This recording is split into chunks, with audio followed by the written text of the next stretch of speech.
而且我第一次去测的时候超过那个标准值，我还想说不可能，因为我想说，我还挺瘦的，所以我对于妊娠糖尿这个东西呢，没有特别的去研究，我也没有觉得这是一个大魔王，而且我身边所有的瘦子几乎都有中，然后每天就要刺自己，然后把那个血挤出来，然后去测那个血，这样这个是最可怕的，因为我很怕刺，我也是很怕这。然后那天我还记得，就是一吃完饭15分钟，大家还在 happy 还在吃哦，然后我一个人就默默走到房子的角落，然后骑脚踏车，然后我就哭了。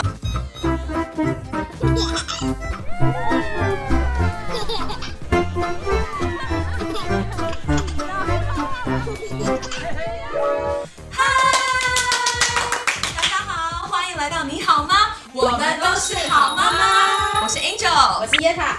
大家有没有发现我身边怎么多了一位美丽的孕妇？那 Virginia 呢？因为被我们换掉了。耶！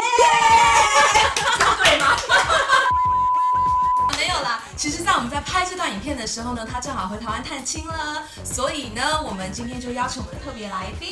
耶！大家好，我是 Natalia。今天呢，我们要讨论的主题跟 Natalia 非常有关系，就是我们在孕期的时候会碰到大魔王妊娠糖尿。大家分享一下，当你知道你自己有妊娠糖尿的时候，你的心情是什么？非常的错愕。我印象中，妊娠糖尿应该是要有家族的病史，譬如说你的家人可能要有糖尿病或什么的。第二个，我印象中好像是稍微丰满或是比较稍微丰腴一点的孕妈咪，比较有可能会就是有这样子的状况。然后我没有想到你又这么瘦，对啊，你超瘦。而且我第一次去测的时候超过那个标准值，我还想说不可能。一定错了，然后又测了第二次超标的更夸张，这时候就没辙，因为我想说，我还挺瘦的，所以我对于妊娠糖尿这个东西呢，没有特别的去研究，我也没有把它放在心上，也没有觉得这是一个大魔王。但是就是这一次之后，我就很认真的去调查，然后医生也告诉我说，基本上会有这样子孕程有这样子的状况的妈妈，就是你的基因里面就是会有。对，这个很重要，因为很多妈妈可能会觉得说，是不是自己饮食吃的不够好啊，或是有各种没有，我吃的很健康。当时怀第一胎的时候呢，我吃的很健康，然后少淀粉，然后我自己本身也不是很爱吃糖类的东西，我其实控制得很胖，可是就是重了。我身边所有的瘦子几乎都有中，所以瘦子的妈妈小心了哦。我们今天不是要来吓大家的。那你在知道自己有妊娠糖尿的时候，在医疗方面有没有什么得到特别的协助？我觉得我面对到最大的问题是因为第一个我不懂英文，所以呢，在这边有很多的状况都是老公要陪同我一起，不管是上医院或是去专科。那当我一知道你的这个报告一出来之后呢，你的妇产科会马上联络医院里面的专科医生，然后呢有分2条路线。第一条路线呢是医院会有派专门的营养师，然后还有专门的讲师讲解，告诉你到底什么是妊娠糖尿，以及为什么你可能会得到妊娠糖尿的原因。然后第二个就是营养师的部分，他们会分派非常专业的营养师，然后教导你说，生活当中你正常平常怎么吃，但是如果得到妊娠糖尿之后，你应该要吃一些什么东西，分得很细，完全不一样，而且你的整个概念跟逻辑会大翻转，你就会知道说，哇，你平常吃的这些东西原来是有糖的。譬如说我平常很喜欢喝牛奶，天哪，不是医生都鼓励孕妇要多喝牛奶，牛奶是大魔王，因为牛奶里面有乳糖，所以呢，牛奶是完全不能喝的，就是有妊娠糖尿的。对，有妊娠糖尿是完全不能喝的。然后加上我本身又是一个饭桶，非常爱吃饭，然后呢，饭我吃一口的话，血糖马上爆高，所以饭也不能吃，面也不能吃，基本上冬粉我也不太能吃。然后呢，你能想到的能吃的东西，大概只剩豆类、菜类跟肉跟蛋。那除了牛奶之外，还有什么食物是有妊娠糖尿妈妈需要注意的呢？我觉得最可怕的是水果。水果的含糖量非常的高，基本上我们平常每天在吃的所有你想到的水果几乎都不能吃。我可以告诉你可以吃什么？对，吃番茄。番茄算水果吗？算水果吗？很好吃。芭乐，可是不好意思，温哥华的芭乐很少，都是进口的，而且不好吃。然后我是一个很爱吃水果的人，我是每天早上起床或是餐前我都习惯有水果的人，可是所有的水果都不能吃，因为一吃一定爆表。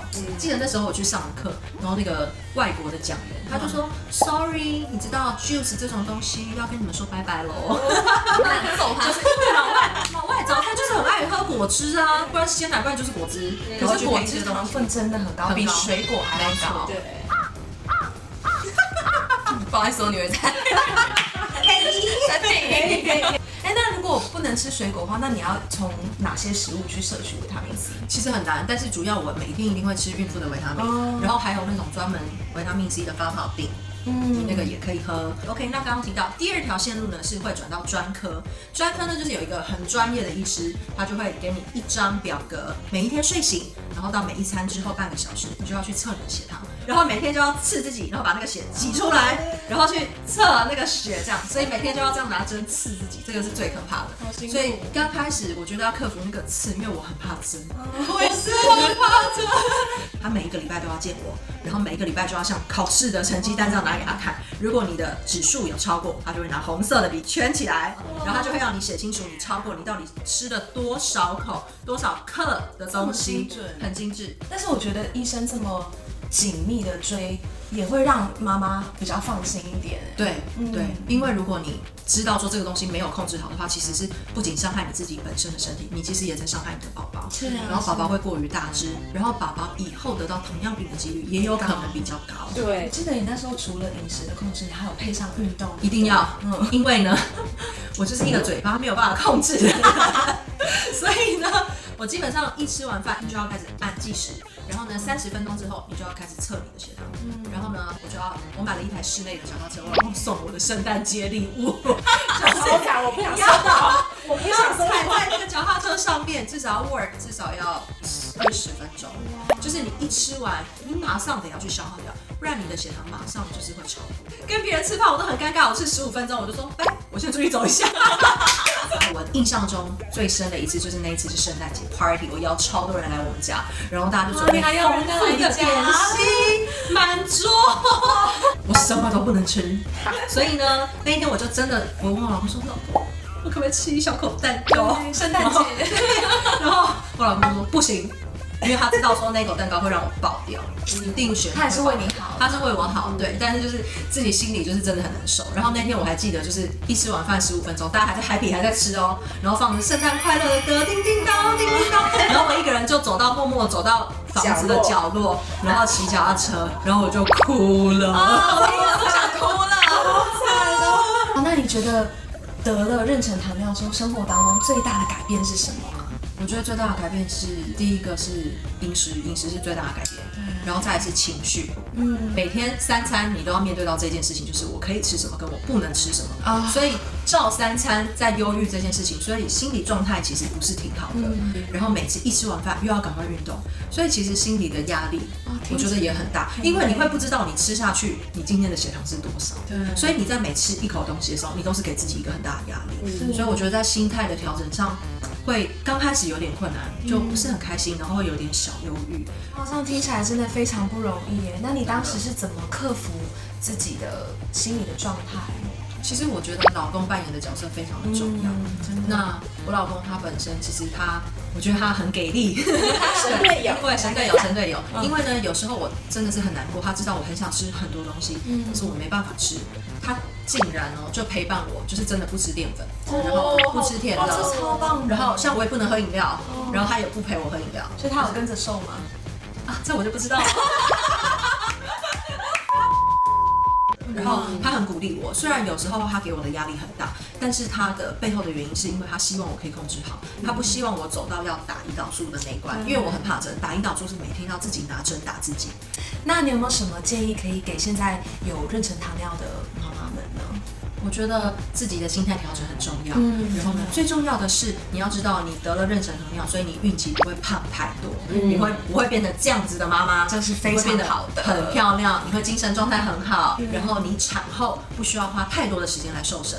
我觉得很多妈妈很苦恼，就是我怀孕胖了10几公斤、20公斤，我甚至听过30公斤的。对，所以如果说你的孕程当中不会胖太多的话，你产后也会比较开心，你不用花很多的力气在那边瘦身，产后就是要大吃啊，对不对？吃完就可以喝 bubble tea。我跟你讲，我坐月子的时候狂吃，吃到我老公快吓死，我妈也快吓死。然后我就说，你来讲贼，你吃很多我很饿哎。然后当时我有喂母奶，所以我其实产后1个月。我已经瘦回怀孕之前的体重了，这么厉害，超1个月好所以厉害我觉得就是妈妈们也不要给自己太大压力，你的开心是在后面，你可能过程当中真的很辛苦很痛苦，会像我一样就是痛哭流涕，可是后面当你做完月子体重回来的时候，你开心都来不及了。而且重点是你后来看到宝宝这么健康，对，然后宝宝健康太重要了，就很值得。好，今天非常开心，也谢谢娜塔莉亚跟我们分享她的故事还有经历。我相信每一个孕妇妈妈在孕程过程当中都会碰到不同的挑战，但是我觉得像娜塔莉亚提到，最重要的就是不断的调试自己的心情，千万不要责怪自己，只要调整饮食，配合医生所建议的，你还是可以当一个非常美丽的孕妇哦。然后你还是可以很健康，宝宝也会很健康，所以不要想太多，也不要担心。所以如果你有任何的疑问，或是你有一些小故事想要跟我们分享的话，都欢迎你留言给我们。如果你喜欢我们的影片，记得按赞、订阅、分享，yes， 然后开启小铃铛哦。好，我们下个影片见，拜拜。你们要自己拍吗？你们会自己拍？你自己拍还蛮好笑的。那除了牛奶之外，牛奶，就是露营穿上就会感觉比较厚，对不对？对。那我穿下这个泳装好了。可是你现在也蛮不要说他要泳装露起来啊，后置，他下次要泳装。